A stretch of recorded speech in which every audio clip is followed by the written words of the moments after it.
네, 우리가 지금 이제 다니엘서에 대한 예언들을 우리는 계속 이렇게 살펴보고 있습니다. 우리 2장에 대한 말씀을 보았고요. 또 7장에 대한 말씀도 보았고, 이제 오늘은 그 8장에 대한 말씀입니다. 우리가 이와 같이 그 예언에 대해서 이것을 소망으로 놓고 우리가 함께 하나님의 말씀을 이렇게 살펴보는 이유는 무엇이냐면, 우리의 믿음이 무엇에 근거하고 있는가 하는 것입니다. 우리의 믿음이 무엇에 근거하고 있는가?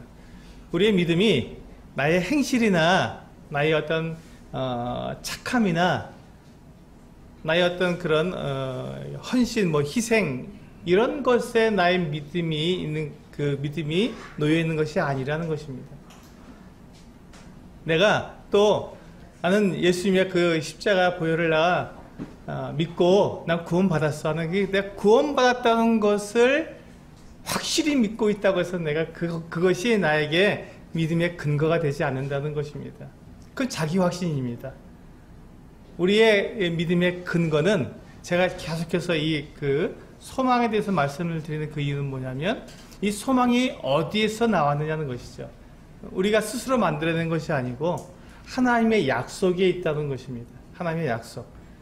그 하나님의 약속은 제가 만들어낸 것이 아니라, 제가 하나님 앞에 밤에 환상 중에 약속을 받아서 여러분들이 말씀드린 게 아니라, 분명하게 누구든지, 전 세계 그 누구든지 원하면 얼마든지 찾아보고 알아볼 수 있는 이 하나님의 말씀, 성경에 정확하게 기록되어 있는 그 내용을 가지고 우리가 하나님께서 우리들에게 어떠한 약속을 해주셨으며 그것이 얼마나 정확하게 지금 이루어져 가고 있는가 뿐만 아니라, 우리에게 장차 우리에게 그 약속해 주신 것들이 얼마나 여러 번 반복해서 약속이 되어 있는가 하는 것입니다. 그것을 우리가 생각해 보면, 그렇구나, 하나님께서는 창세로부터 지금까지 단 한 번도 쉬지 않으시고 사람들에게 말씀해 오셨으며, 또 그 말씀을 기록하게 하셔서 그 기록된 말씀을 누구든지 알고 믿는 대로, 그 믿음대로 그대로 다 이루어져 오셨으며, 앞으로도 그와 같은 약속들, 남아있는 약속들 얼마 남지 않았습니다. 얼마 남지 않은 그 약속들을 정확하게 이루신다는 것을 우리가 알게 될 때, 우리는 무엇을 믿을 수 있습니까? 네, 이 하나님의 말씀인 성경을 우리는 믿을 수 있습니다. 그렇다면 이 성경을 우리들에게 주신 하나님을 믿을 수 있게 되는 것이고, 그 하나님을 믿을 때 그 안에 기록되어 있는, 하나님께서 나에게 말씀해 주시고 나로 하여금 알게 하신 그 약속이 정확하게 이루어진다면 내가 어떠한 자가 될 것인가. 오늘 제가 그 주의 만찬 때 요한일서 3장 1절에서 3절 말씀을 제가 봉독해 드렸습니다. 거기 보면 주님께서 이제 곧 오실 텐데, 그러면 우리가 주님과 같게 될 것을 우리가 안다 그랬고, 그래서 그 소망이 있는 사람은 어떻게 하는데, 자기를 깨끗하게 하신다고 하는 이것은 분명한 이 약속과 약속에 대한 믿음과 그 믿음에 대한 무엇이 나오죠? 우리의 행실이 나오는 것입니다. 바로 그것을 위해서 우리가 지금 이와 같은 그리스도인의 소망을 우리가 좀 배우고 있는 것입니다. 이 약속을 누가 해주셨는가? 하나님이 해주셨다. 그것이 어디에 있는가? 성경에 있다. 그렇다면 나는 이 성경을 통해서 하나님께서 나에게 약속해 주시고 나에게 말씀해 주신 걸 내가 믿게 되었을 때, 그렇다면 나는 이제 어떻게 살아갈 것인가가 결정되는 것이죠. 그때 우리는 그리스도인으로서 살아가게 되고, 그리스도인의 참모습을 세상 가운데 나타내는 그 같은 빛과 소금의 역할을 하면서 이 땅을 살아가게 되는 것이죠. 그것이 지금 우리가 이 그리스도인의 소망, 이와 같은 주제로 우리가 하나님의 말씀을 대하고 있는 이유입니다. 그래서 오늘은 이제 굉장히 중요한 말씀입니다. 우리 다니엘서 8장을 열어주셔서 함께 보시도록 하겠습니다. 이게 화면에 다니엘서 8장이 계속 나오겠지만, 그래도 몇 구절 제가 빼놓고 했습니다. 그 주보의 지면이 좀 작고, 또 제가 시간을 이렇게 다 사용할 수가 없어서 일단 빼놓고 기록을 했습니다. 그래서 제일 중요한 것, 다니엘서 8장 1절 말씀을 제가 뺐어요. 그래서 다니엘서 8장 1절 말씀을 같이 읽으시고 배경을 말씀드리겠습니다. 다니엘서 8장의 배경을 일단 말씀을 드리도록 하겠습니다. 우리 다니엘서 8장 1절만 같이 한번 읽어보실까요? 시작. 나 다니엘에게 처음에 나타난 환상 후 벨사살 왕 제3년에 다시 한 환상이 나타나니라. 지금 다니엘이 두 번째 환상을 보았다고 우리에게 말씀하고 있는데 그 첫 번째 것을 본 이후 3년 후에 보게 되었다라고 말씀하고 있습니다. 우리 그럼 첫 번째 환상을 언제 봤다고요? 우리 지난번에 배웠던 7장 7장 1절을 보시면 그 내용이 나옵니다. 다니엘서 7장 1절에 바벨론 벨사살 왕 원년에 다니엘이 그의 침상에서 꿈을 꾸며 머릿속으로 환상을 받고 그 꿈을 기록하며 그 일의 대략을 진술하니라. 여기 보시면 어느 나라 왕이라고요? 이게 중요합니다. 어느 나라 왕입니까? 바벨론 왕 벨사살 왕인데 이 벨사살 왕이 바벨론 제국의 마지막 왕입니다. 이제 곧 벨사살 왕이 죽게 되고 이제 그 메데 페르시아 제국이 바벨론을 점령해서 이제 그 제국이 바뀌게 됩니다. 나라가 바뀌게 됩니다. 근데 그 전에 이제 몇 년 전에 바벨론이 멸망하기 몇 년 전에 다니엘이 두 번째 환상을 받았는데 그것이 바로 오늘 8장의 내용입니다. 그래서 이 8장에서 가장 중요한 내용이 제가 미리 말씀을 드리는 것은 8장에서는요, 이 바벨론 왕국, 바벨론 제국 다음에 어떤 제국이 올 것인가를 이름으로 말씀해 주고 있습니다. 메데 페르시아 제국, 메데 바사라고 성경은 되어 있는데요. 바사는 페르시아의 그냥 우리가 이렇게 한자어를 이렇게 따서 적다 보니까 페르시아를 바사라고 우리가 우리 한글 성경에는 이렇게 번역이 되어 있습니다. 그래서 메데 페르시아 제국이 그 다음에 이을 것이고 메데 페르시아 제국의 그 특징을 그 성경에서 다니엘이 예언해 놓은 다음에 그 다음에 메데 페르시아 제국을 그 정복하고 그 다음 이을 나라가 헬라다라고 하는 이야기를 해줍니다. 근데 헬라 제국에 대한 아주 분명한 특징을 우리들에게 예언으로 말씀해 주고 있습니다. 지금 그러니까 이 다니엘서가 우리가 보고 있는 8장은 메데 페르시아 제국이 아직 일어나기 전입니다. 아직 이 바벨론을 점령하기 전입니다. 그걸 예언해 놨고요. 그 다음에 이 메데 페르시아 제국이 약 200년 정도, 200년 정도 유지하고 있는데 200년 후에 헬라 제국이라고 정말 작은 나라가 헬라 마케도니아에서 헬라가 부흥해서 이 지금 메데 페르시아를 완전히 정복할 것을 정확하게 이야기해주고 있는 것이 8장입니다. 그 이름으로 헬라 제국이 일어난다.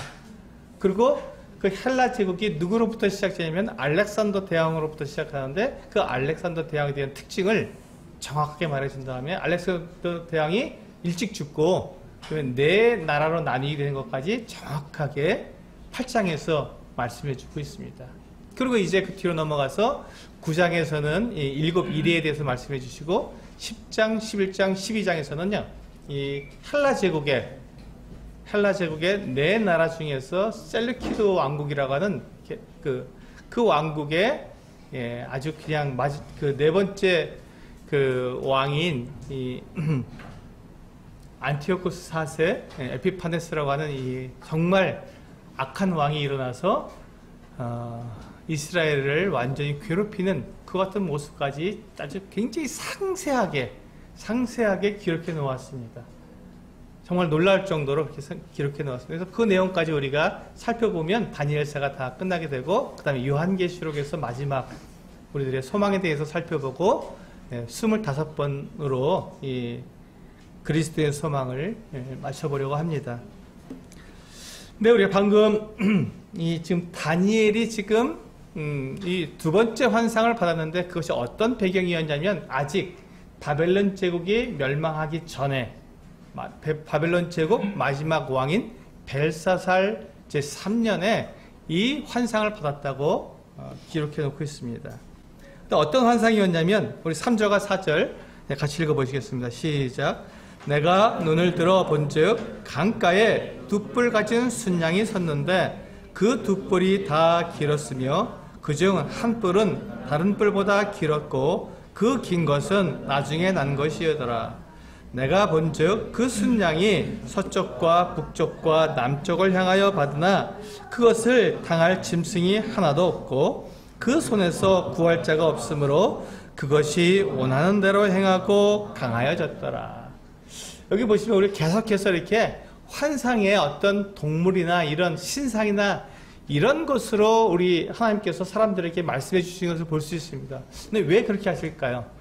왜 어떤 사람 얼굴 보여주시고 이름 보여주시고 이렇게 하시면 쉬울 텐데 그렇게 안 하시고 왜 이렇게 그 짐승이나 신상이나 이런 것으로 우리들에게 사람들에게 말씀해 주셨을까요? 그 이유는 뭐냐면 그 특징을 정확히 기억할 수 있도록 하시는 것입니다. 지금 이게 지금 이게 뭐 한 10년, 20년 정도의 기간을 두고 우리에게 말씀해 주신 게 아니라 수천 년 동안 지금 이 말씀이 유지되어 오고 보호되어 오고 우리들에게 전해져 내려온 것입니다. 그러므로 이것이 어떤 사람의 이름이나 또 어떤 이런 모습이었다면 우리가 쉽게 잊어버리고 관심이 없을 것입니다. 그런데 어쨌든 금신사, 금, 은, 동, 철로 되어 있고 또 새와 진흙으로 되어 있는 신상, 그럼 바로 머릿속에 딱 그려지죠. 또 지금 여기서 보신 것처럼 이렇게 짐승들, 사자가 나타나고 또 표범이 나타나고 곰이 나타나고 표범이 나타나고 이렇게 되면 그 특징을 정확하게 기억하게 됩니다. 지금 이번엔 순양이 나타났는데 순양은 뿔이 있지 않습니까? 두 뿔이 있는데 두 뿔이 다 길었는데 한 뿔이 훨씬 더 긴 거예요.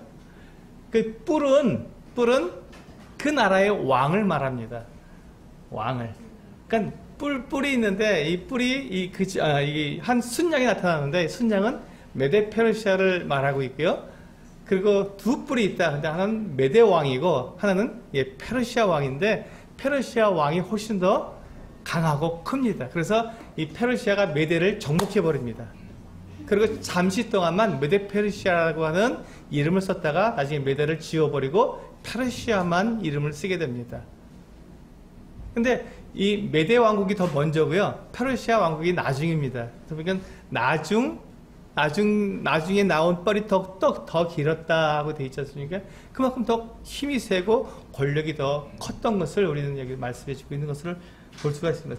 제가 말씀드린 게 아니라요. 나중에 우리 22절인가요? 거기부터 보시면 다 설명이 되어 있습니다. 제가 말씀드린 게 아니라 8장에서는 그것을 해석해 주셨습니다. 그래서 우리 분명히 이 다니엘과 또 느부갓네살의 꾼 그 금신상에 대한 해석을 이 8장을 가지고 해석할 수 있게 된 것입니다. 정확하게. 그런데 이 순장이 어떻게 했냐면요. 서쪽과 북쪽과 남쪽을 향하여 받았다 이렇게 되었습니다. 근데 어느 쪽이 빠졌습니까? 사방에서? 동쪽만 빠져 있습니다. 왜 그러냐면 지금 페르시아가 이란 쪽이기 때문에 이란에서 지금 이 터키 쪽으로 동쪽에서 서쪽으로 침공을 해서 제국을 크게 만든 나라입니다. 그러니까 이 페르시아 동쪽이면은 이제 인도로 넘어가거든요. 근데 페르시아는 인도 쪽으로 넘어가지 않았습니다. 인도가 막강한 나라였기 때문에 이쪽으로 터키 쪽으로, 이스라엘 쪽으로 이쪽에서 서쪽으로 진행하면서 북쪽과 남쪽에는 이집트까지를 정복해서 큰 제국을 이룬 것이 메데 페르시아 제국인데 정확하게 말씀해주고 있는 것이죠. 동쪽은 빠져 있습니다. 사방이 중에서. 그 다음에 이제 5절부터 보시면 또 새로운 나라가 나옵니다. 이제 우리 5절과 6절 같이 한번 읽어보시겠습니다. 시작. 내가 생각할 때 한 순염소가 서쪽에서부터 와서 온 뒤로 다니되 땅에 닿지 아니하며 그 염소의 도는 사이에 현저한 뿔이 있더라. 그것이 두 뿔 가진 순양 곧 내가 본 바 강가에 섰던 양에게로 나아가되 분노한 힘으로 그것에게로 달려가더니. 여기 보시면 순양이 있었고 이제 순염소가 한 마리 나왔는데 이 순염소에게 두 눈 사이에 웹뿔이 정말 굉장히 강하고 강한 그와 같은 웹뿔이 있었습니다. 이 웹뿔 가진 이 순염소가 이 순양에게로 달려드는데 그냥 정말 분노한 이 염소처럼 달려들어서 이 순양을 완전히 넘어뜨리는데 당해낼 수가 없는 거예요. 이게 바로 이제 이 순염소가 이 메데 페르시아 제국 다음에 일어날 헬라 제국을 말하는 것입니다. 그리고 그 가운데 있는 이 큰 뿔 하나, 이것은 알렉산더 대왕을 말하는 것이죠. 이 알렉산더 대왕은 약 12년 동안에 이렇게 페르시아 제국뿐만 아니라 인도까지 점령에 들어가는 대단히 12년 만에요. 온 제국을 다 나가서 전쟁에서 지는 법이 없었던 사람입니다. 모든 제국을 다 이겨서 커다란 제국을 만들었는데 그가 폭음과 엄청나게 먹고 마시고 승리하니까요. 늘 승리에 도취해 있어서 먹고 마시다가 풍토병에 걸려서 일찍 죽고 맙니다. 그가 20살의 왕이 되어서 이제 이 전쟁을 나섰는데 32살에 죽는 거예요.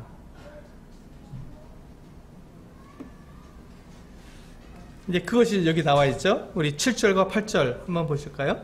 네, 시작.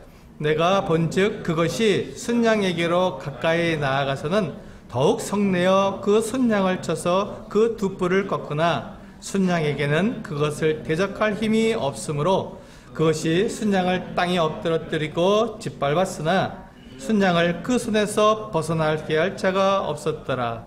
순염소가 스스로 심히 강대하여 가더니 강성할 때 그 큰 뿔이 꺾이고 그 대신에 현저한 뿔 넷이 산을 사방을 향하여 났더라. 여기 보세요. 이 뿔이 굉장히 이 순염소 한가운데 눈 사이 두 눈 사이에 있던 이 외뿔이 강성해졌을 때, 정말 세계 제국을 딱 이루었을 때 그때 딱 뽑혀버린 거예요. 그리고는 네 뿔이 다시 난 겁니다. 내 제국이 일어나는, 내 나라가, 내 왕이 일어나서 알렉산더를 대신해서 이 헬라 제국을 내등분해서 다스리게 됩니다. 여기 보시면 이거는 뭐죠? 이 짐승이? 예, 순양입니다. 순양은 어느 나라를 가리킨다고요? 예, 페르시아, 메드 페르시아를 가리킵니다. 그래서 두 뿔이 있는데, 예, 두 뿔이, 한 뿔은 메데 왕국을, 한 뿔은 페르시아 왕국을 가리키는데, 페르시아 왕국이 훨씬 더 길었다고 합니다. 그러니까 이 양을 딱 보는 순간 우리는, 예, 페르시아 제국을 기억할 수 있고, 이 기억이 오랫동안 갑니다. 이번에는 털이 긴, 예, 순염소가 나타납니다. 네, 꼭 유니콘처럼, 예, 유니콘이 뭐 외뿔이라는 뜻인가요? 예, 유니콘이 하나 있습니다. 외뿔이 두 눈 사이에 있습니다. 근데 이 순염소가 얼마나 강렬하게 달려드는지요. 네, 순양이 꼼짝하지 못합니다. 그냥 쳐서, 예, 발로 밟고 두 뿔을 다 꺾어버리죠. 그리고는 이제 홀로, 네, 제국을 이루었는데, 이 순염소의 이 외뿔이 그가 강성할 때, 가장 큰 나라를 이루었을 때 뽑혀갖고는 이렇게 네 뿔로 나눠져 버립니다. 네 뿔로.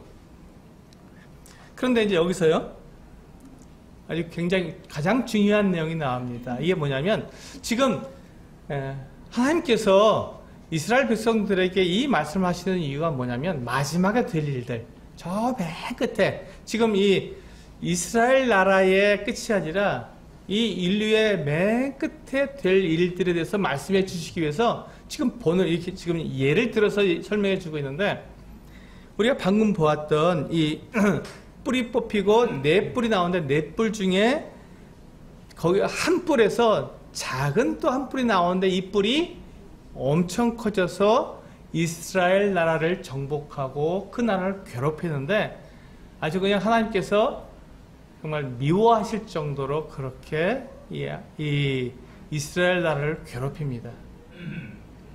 그래서 마치 그 작은 뿔 하나가, 새로 나온 작은 뿔 하나가 그렇게 커져서 막 이스라엘을 괴롭히는 것처럼, 마지막에도 요한계시록에도 보면요, 마지막에 그 적그리스도가 나타나서 사람들을 괴롭히고, 또 이 이스라엘의 모든 이 협약을 맺었다가, 조약을 맺었다가 평화의 조약을 깨면서 그 마지막 이 적그리스도가 이 이스라엘을 괴롭히는데 그 괴롭힘이 너무 심했다고 하는데 그 내용이 거의 비슷합니다. 지금 다니엘서 8장에서 하고 있는 말씀과 요한계시록에서 하고 있는 말씀 13장 이어서 하고 있는 말씀이 똑같습니다. 그래서 지금 이것이 다니엘서 8장에서는 이스라엘의 그 장래에 대한 이야기를 하는 것처럼 보이면서 더 미래에 대한 이 세상 끝에 대한 예언을 같이 중복으로 하고 있는 것을 우리는 볼 수가 있습니다. 여기 보시면요, 바로 이 지금 가운데 있는 뿔이 뽑혔고 네 뿔이 나오는데 그 중에 한 뿔에서 지도를 보시면 맨 밑에 홍해가 보이고요. 이렇게 갈라지는 Y자로 갈라지는 홍해가 보이죠. 그 홍해 바로 위가 이스라엘입니다. 거기에다 이 뿔이랑 딱 덮여버렸잖아요. 이스라엘을 아주 괴롭힙니다. 자, 하나님의 나라를 괴롭히는 이 왕이 어떤 일을 하느냐? 바로 이 11절과 12절에 나와 있는데요. 같이 한번 읽어보시겠습니다. 시작. 또 스스로 높아져서 군대의 주제를 대적하며 그에게 매일 드리는 제사를 없애버렸고 그의 성소를 헐었으며 그의 악으로 말미암아 백성이 매일 드리는 제사가 넘긴 바 되었고 그것이 또 진리를 땅에 던지며 자의로 행하며 형통하였더라. 여기 보시면 군대의 주제, 만군의 여호와라고 우리가 부르지 않습니까? 하나님을 만군의 여호와, 군대의 주제입니다. 군대의 주제를 하나님을 대적하며 그에게 하나님께 매일 드리는 제사를 없애버립니다. 우리가 그 출애굽기에서 보시면 또 레위기에서 보시면 상번제라 그래서 오전에 한 번 또 오후에 한 번, 두 번 하나님께 매일같이 번제를 드리도록 되어 있습니다. 그래서 상번제라고 하는데 이 상번제를 없애버리는 거예요. 매일 드려야 하는 건데 제사장들이 늘 하는 일이 이것이거든요. 근데 이 일을 없애버립니다. 상번제를 드리지 못하게 합니다. 그리고 그 제사를 없애버렸고 그의 성소를 헐어버립니다. 그리고 그의 악으로 말미암아 백성이 매일 드리는 제사가 넘긴 바 되었고 그것이 또 진리를 땅에 던지며 자유를 행한다. 그리고 이 거룩한 것에 그 더러운 것이 이 거룩한 곳에 서게 되는데 이게 이제 이 안티오코스 4세 에피파네스가 이 성소에다가 제우스 신상을 이렇게 세워놓고요. 그리고 그 앞에다가 돼지, 부정한 짐승인데 이 돼지로다가 제물로 삼아서 제사를 드리게 하고 성전에서요. 그리고 돼지 피를 뿌립니다. 성전에다가. 그러니까 이건 하나님을 모독해도 보통 모독하는 게 아니거든요. 그런데 이제 그게 지금 이 사진이 잘 안 보이셔서 이게 제사를 갖다가 망치고요. 제우스 신상을 세워놓고 여기 옆에 보시면 서 있죠. 그리고 거기다가 돼지로다가 제물을 드리는 거예요. 돼지 뿔을 뿌려놓고 돼지를 제물로 삼아서 드리는 겁니다. 이 안티오코스는 비슷한 사례를 찾을 수 없을 만큼 잔인하게 예루살렘 성전을 유린한다 이렇게 됐습니다. 어마어마한 사람이었습니다. 근데 여기 보시면 이 안티오코스 4세 에피파네스가 이와 같이 성전을 유린하는 기간이 딱 정해져 있습니다. 이게 굉장히 놀라운 거예요. 한번 읽어보실까요? 13절 14절 시작. 내가 들은즉 한 거룩한 이가 말하더니 다른 거룩한 이가 그 말하는 이에게 묻되 환상에 나타난 바 매일 드리는 제사와 망하게 하는 죄악에 대한 일과 성소와 백성이 내준 바 되며 짓밟힐 일이 어느 때까지 이를꼬 하매 그가 내게 이르되 2300 주야까지니 그때 성소가 정결하게 되리라 하였느니라. 2300일이라고 했어요. 2300일.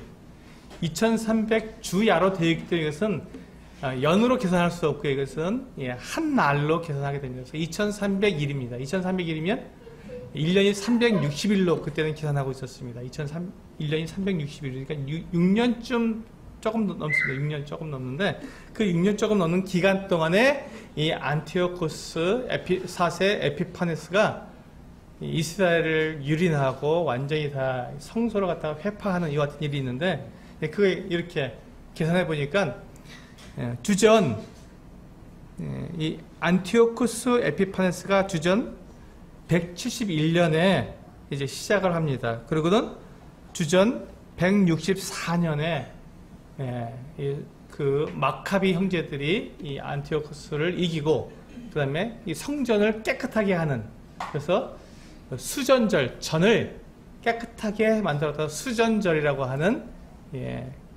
수전절 행사를 합니다. 그래서 이제 성전을 완전히 다 정화시키고 그렇게 해서 성전을 거룩하게 한 그날. 그래서 2300일 동안 이 다니엘에게 정말 나중에 난 그 작은 뿔이 이스라엘을 괴롭힐 텐데 그의 날짜는 2300일이다 하고 분명히 못을 박았는데 정확히 안티오코스 4세 에피파네스가 그 2300일 동안 이 성소를 회파하고 이스라엘 백성들을 괴롭히는 그 같은 일이 있고 그 다음에 그가 무너져 버린 것이죠. 하나님의 때는 하나님께서 정하신 대로 그대로 다 이루어집니다. 그 날까지 하나님께서 정확하게 정하셨으면 그 정하신 그 날에 정확하게 이루어지는 것이죠. 그래서 이 수전절이라고 되는데 이것을 요한복음 10장 22절에 보면 예수님께서 이 수전절에 이렇게 예루살렘에 있었던 것을 보게 됩니다. 네, 여기 보시면 이제 드디어 제가 말씀드린 것이 왜 그렇게 우리가 그렇게 해석할 수 있는가? 왜 순양을 왜 메데페르시아라고 말하고 순염소를 왜 헬라라고 말하나? 우리 사람들이 지어낸 말이 아니라 성경에 그렇게 약속되어 있습니다. 한번 읽어보실까요?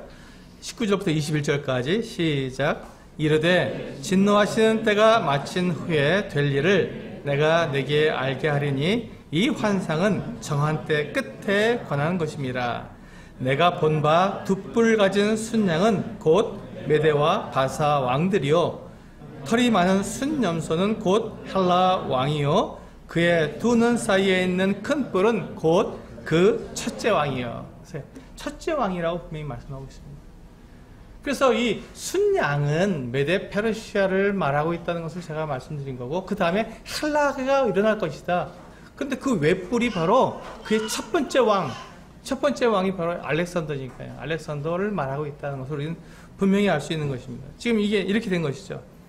이 그림에 보시면 순양이 동쪽에서 서쪽으로 지금 이렇게 정신없이 공격해 나갑니다. 그리고 북쪽과 남쪽까지 다 합쳐서 페르시아 제국을 이루는 것이죠.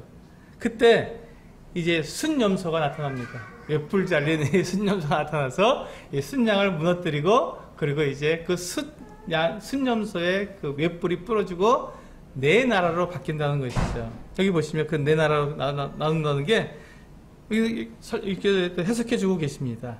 22절부터 24절까지 같이 읽어보겠습니다. 시작. 이 뿔이 꺾이고 그 대신에 네 뿔이 났은즉 그 나라 가운데에서 네 나라가 일어나되 그의 권세만 못하리라.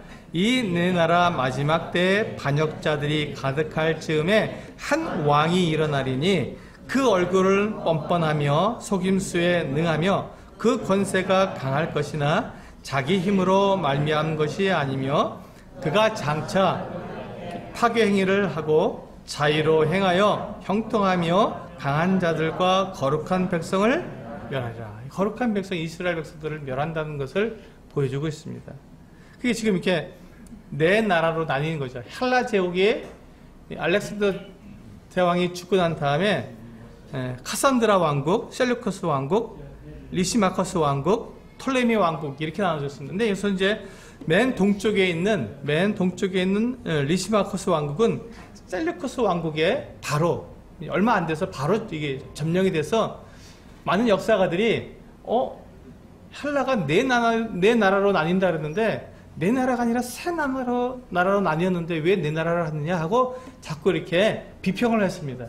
근데 이제 그 역사가들이 계속해서 이 헬라 제국에 대한 역사를 추적하다 보니까 그 신하가 4명이었고 4명에 의해서 4나라로 나뉘었는데 이 셀리커드 왕국이 리시마커스 왕국을 금방 뭐 한 20년인가 30년 사이에 정복을 해버린 거예요. 바로 그렇게 해서 이 셀리커스 왕국이 커져버린 것이죠. 그래서 그 뿔에서 이 작은 뿔 하나가 나왔는데 그게 바로 안티오쿠스 4세 에피파네스라고 하는, 이 에피파네스라는 말은 위엄 있는 자, 영광스러운 자라는 자칭 자기를 높이는 것 같은 호칭입니다. 그래서 이렇게 돼서 이 톨레미 왕국은 우리가 그 이집트 역사를 보시면 프톨레미라고 보통 많이들 얘기하는데 톨레미 앞에 피자는 잘 발음하지 않기 때문에 톨레미 왕국에서 이집트 왕국을 말하고 있고요. 카산드라 왕국은 그 마케도니아 그리스 지역을 말하고 있습니다.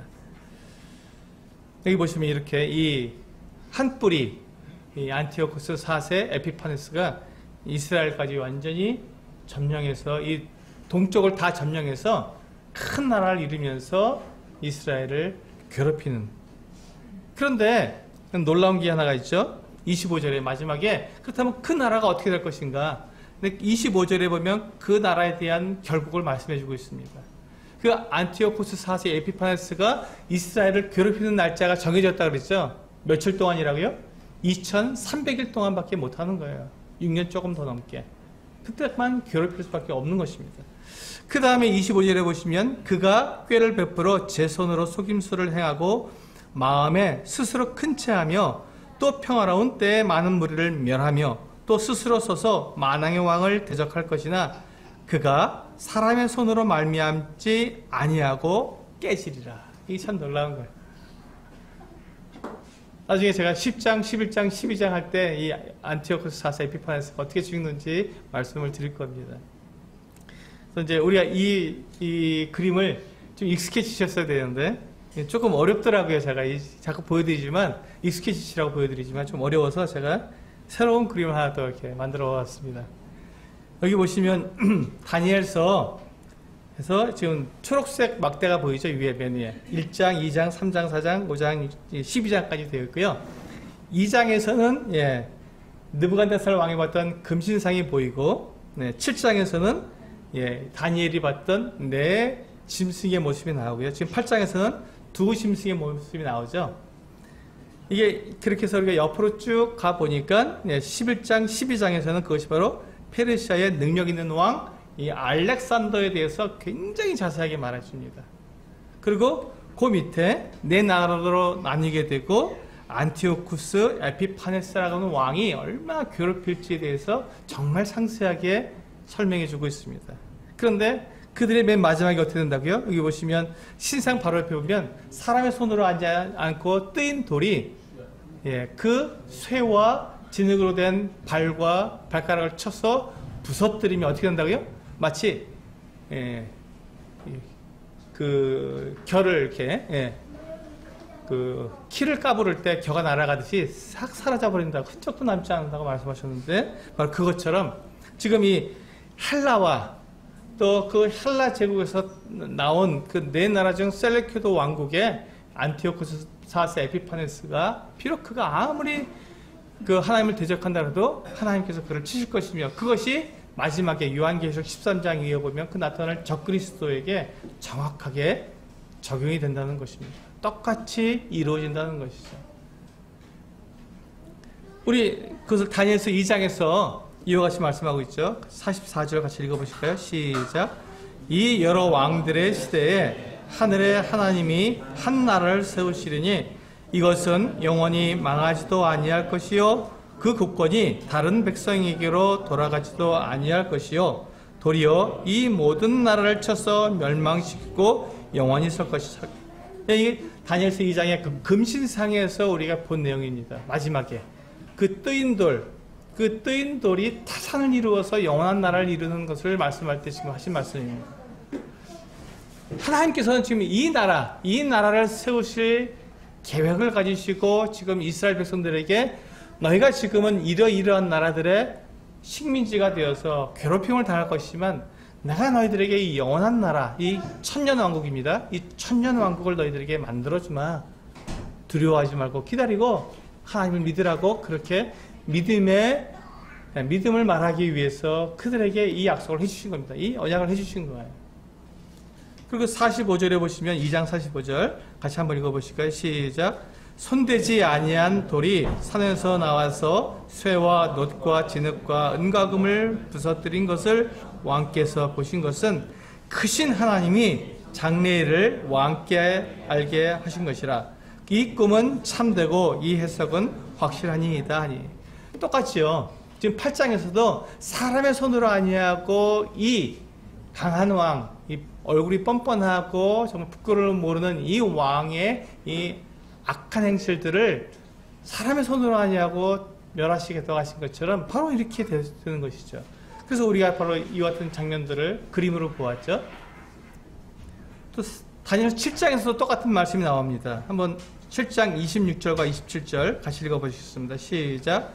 그러나 심판이 시작되면 그는 권세를 빼앗기고 완전히 멸망할 것이요 나라와 권세와 온 천하 나라들의 위세가 지극히 높으신 이의 거룩한 백성에게 붙임받으리니 그의 나라는 영원한 나라이라. 또 모든 권세 있는 자들이 다 그를 섬기며 복종하리라.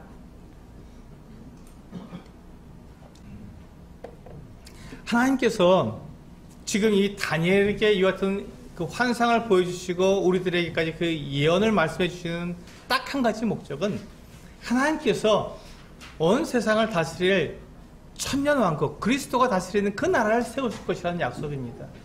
그 약속을 통해서 하나님께서 그 모든 약속을 다 지키시며 이루시는 분이라는 것을 우리들에게 믿게 하시는 것이죠.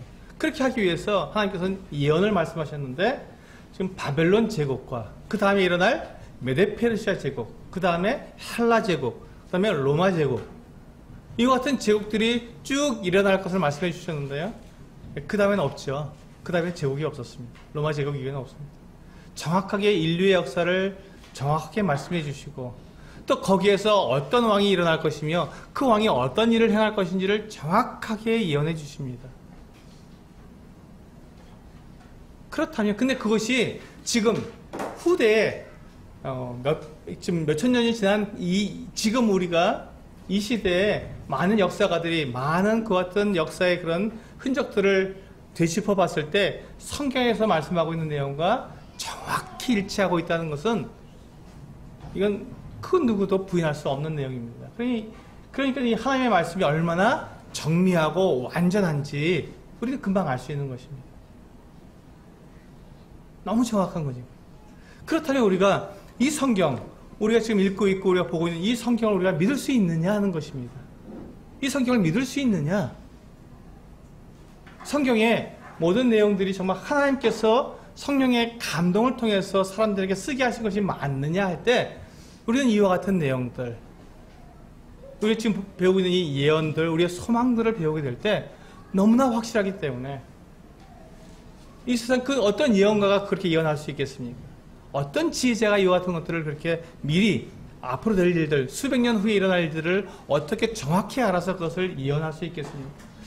인류 역사를 주장하시고 그 왕들을 세우시면 나라를 세우고 나라를 무너뜨리시는 분이 바로 하나님이시기 때문에 그 하나님께서 그의 능력과 그의 지혜대로 이 사람들의 모든 역사를 좌우하시고 왕들을 세우시기도 하시고 폐하시기도 하시는 그 약속대로 그 말씀 그대로 행하시는 분이기 때문에 그것을 우리들에게 미리 알려주시는 것이죠. 많은 사람들이 이것을 그냥 재미로 역사의 어떤 것들을 그냥 이렇게 예언이 맞네, 예언의 중심을 가지고 있는데 그렇지 않습니다. 하나님께서 우리에게 예언을 말씀해 주신 그 이유는 믿음 때문에 그렇습니다. 하나님에 대한 믿음, 오직 그 하나님을 우리가 분명히 믿을 수 있도록 하시기 위해서 이와 같은 것들을 정확하게 우리들에게 예언해 주신 것이지 우리에게 어떤 호기심을 자극하고 우리의 지식을 늘리라고 이와 같은 것을 주신 것이 아닙니다. 그래서 우리는 오늘 지금 이렇게 이 다니엘서 8장을 통해서 하나님께서 그 이름을, 나라, 제국 이름을 분명하게 말씀해 주신 것은 우리가 하나님께서 다니엘을 통해서 말씀해 주신 이 환상들을 해석할 수 있는 열쇠를 주신 것입니다.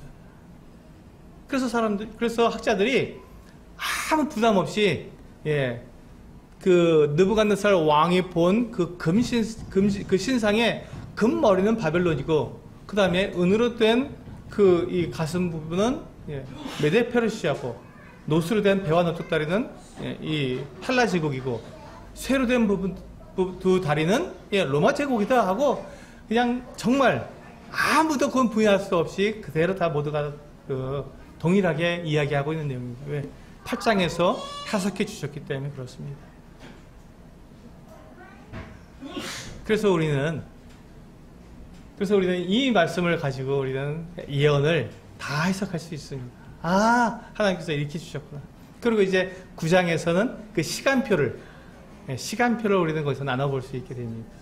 그리고 10장, 11장, 12장에서는 이 마지막 하나님을 대적하는 적그리스도가 어떠한 모습을 나타날지 이 안티오코스 4세 에피파네스를 통해서 우리에게 미리 보여주시는 것입니다.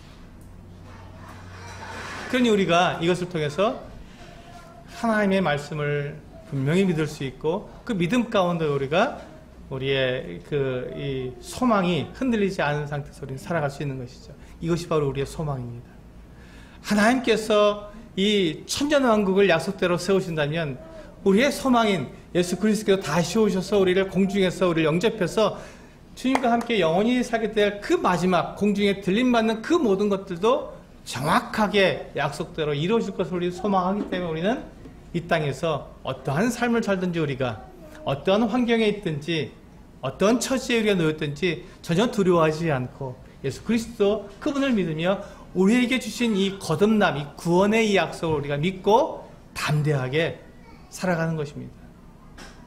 이게 우리가 좋은 건 아니지만 우리가 혹시 실수하거나 우리가 잘못하거나 죄를 지었을 때에도 하나님께서는 우리들에게 약속하신 대로 이와 같은 것들을 통해서 예수 그리스도께서 약속하신 이 모든 것들이 반드시 우리에게 이루어지기 때문에 그것을 통해서 우리가 믿음을 잃지 않고 우리의 구원을 의심하지 않고 하나님께 나올 수 있다는 것입니다. 하나님 우리들에게 그와 같은 완전한 믿음, 흔들리지 않은 믿음을 우리에게 주시기 위해서 이와 같이 놀라운 약속들을 우리들에게 선물해 주신 것입니다.